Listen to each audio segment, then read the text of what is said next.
Pakistan-occupied Jammu and Kashmir is witnessing one of its biggest anti-government protests in the recent years, as growing public anger over shortages of essential supplies and alleged government repression continues to intensify. The latest development unfolded in Rawalakot, where thousands of protesters gathered at the ground and openly declared that Pakistan-occupied Kashmir is not a part of Pakistan.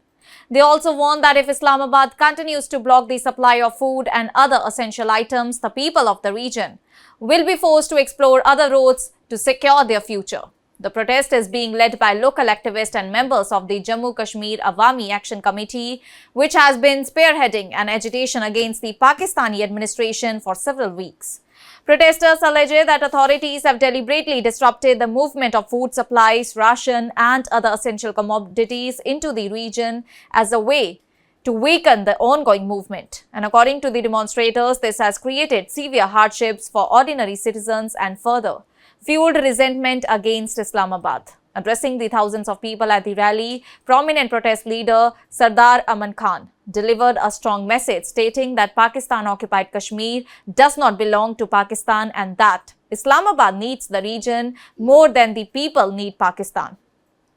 He warned that if the blockade on essential supplies continues, residents may be forced to look towards alternative routes and options for their survival. His remarks received loud applause from the crowd and reflected the growing frustration among protesters over what they describe as decades of neglect, economic hardship, and administrative failures. The latest protest comes shortly after Pakistan's Defence Minister Khwaja Asif sparked controversy by reportedly saying that the residents of Rawalakot and Mirpur were not proper Kashmiris. His remarks triggered widespread outrage across Pakistan-occupied Kashmir and further widened tensions between local political groups and the Pakistani establishment. The agitation has also spread beyond Rawalakot, with another group of protesters continuing a sit-in near the LOC since June 9. Demonstrators say that their movement is based on a 38-point charter of demands that includes issues such as inflation, better governance, restoration of civil rights, uninterrupted access to essential supplies, and an end to what they describe as state repression. Protesters claim that they will continue their movement until their demands are addressed. And adding to the tension, the Jammu Kashmir Awami Action Committee was recently banned by Pakistani authorities under anti-terrorism laws.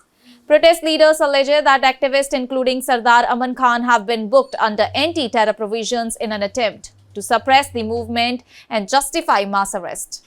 They also claim that internet services have remained suspended across several parts of the region since early June in order to prevent videos and images of the protest from reaching the outside world.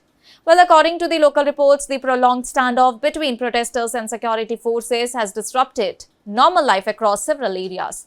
Food shortages have been reported, while clashes between demonstrators and security personnel have allegedly resulted in multiple casualties, and protest organizers also claim the demonstrations in support of the movement have taken place outside Pakistani embassies and diplomatic missions in several nations, bringing international attention to the situation.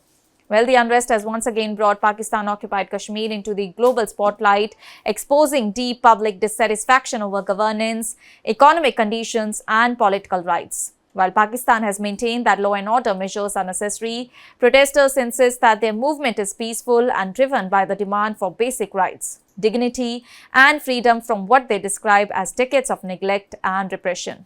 And as tensions continue to rise, all the eyes remain on how Islamabad responds to one of the strongest public movements witnessed in the region in the recent years.